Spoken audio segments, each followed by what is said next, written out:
عن اسماء بنت ابی بکر رضی اللہ عنہما انہا جاءت الى النبی صلی اللہ علیہ وسلم فقال لا توعی فیوعی اللہ علیک ارضخی ما استطعتی، رواہ بخاری۔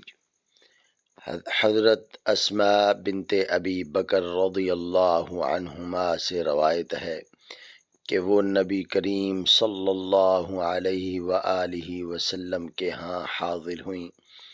آپ صلی اللہ علیہ وآلہ وسلم نے فرمایا کہ مال کو تھیلی میں بند کر کے نہ رکھنا، ورنہ اللہ پاک بھی تمہارے لیے اپنے خزانے میں بندش لگا دے گا۔ جہاں تک ہو سکے لوگوں میں خیر خیرات تقسیم کرتی رہ۔